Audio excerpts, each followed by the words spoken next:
ni vato chisameri chibaji kombineshani wachano atori big fish tatu minzi hove huru same umsamusaize chimwe chikuru ari ega anokwanisa kukomba churu chamutumira madola opo pamukuru nowadays ari pahiti kunge Sauro ndinoti mukoma wangu geje busy tora gauro mamera kakuchinga chingo chamba namata kuna Mwari hakuna chinoramba mazogara chisame wari kupisa asipopesa kashata chero vakazama kumutisa iye anotyawo Mwari ndokusaka levo chirisimudza chero kuhoti stage otomana nomusimisa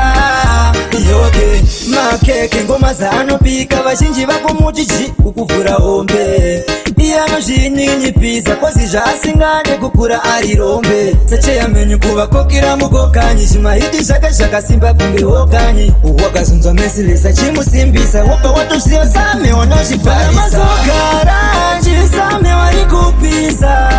asipopesa kashata chero vakazama kumutisa iye anotyawo Mwari ndokusaka levo chirisimudza chero kuhoti stage otomana nomusimisa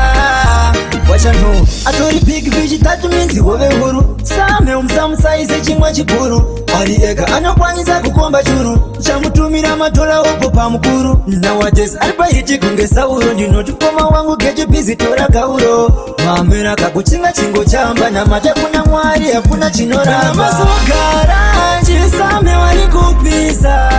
asipopesa kashata chero vakazama kumutisa iye anotyawo Mwari ndokusaka levo chirisimudza chero kuhoti stage otomana nomusimisa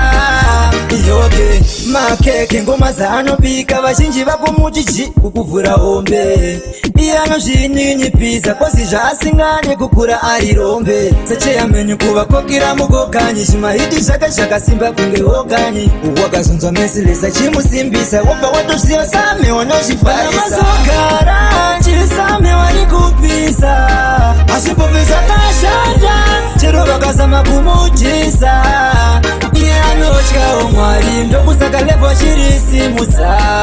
chero kuhoti stage otomana nomusimisa wachano atori big fish tatu minzi hove huru same umsamusaize chimwe chikuru ari ega anokwanisa kukomba churu chamutumira madola opo pamukuru nowadays ari pahiti kunge Sauro ndinoti mukoma wangu geje busy tora gauro mamera kakuchinga chingo chamba namata kuna Mwari hakuna chinoramba chisame wari kupisa anokoneka iye